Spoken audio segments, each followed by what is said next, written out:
नमस्कार मित्रांनो, आज आपण बनवणार आहोत सगळ्यांच्या आवडीचा गुळाचा रवा। त्यासाठी मी सम्राट रवा शुद्ध गव्हापासून बनवलेला असून टेक्स्चर खूपच मऊ आणि सुंदर आहे। हा रवा उपमा, शिरा, गुळाचा रवा, साखरेचा रवा अशा सगळ्या पदार्थांसाठी परफेक्ट आहे।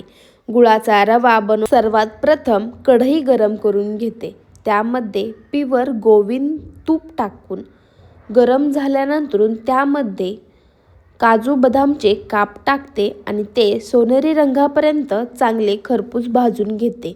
भाजल्यानंतर त्यामध्ये रवा टाकून चांगला भाजून घेते। सोनेरी रंगापर्यंत चांगले दोन्ही पदार्थ चांगले भाजून घ्यायचे आणि त्यानंतर गार करण्यासाठी एका डिशमध्ये काढून घ्यायचे। गार झाल्यानंतर आपल्याला ते दुधामध्ये टाकायचं असतं।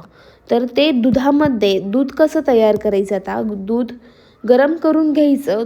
गरम झाल्यानंतर त्यामध्ये गूळ ॲड करायचा। गूळ ॲड केल्यानंतर त्यामध्ये जे आपण गार केलेलं भाजलेला रवा आहे तो त्यामध्ये ॲड करायचा आणि सतत ढवळत राहायचा। ढवळायचा कारण असं आहे की ढवळल्यामुळे त्यामध्ये गाठी होत नाहीत, त्यामुळे आपल्याला सतत ढवळायचं आहे।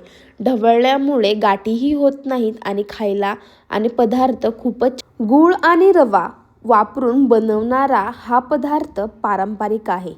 तो लगेच ऊर्जा देतो, पचायलाही हलका असतो।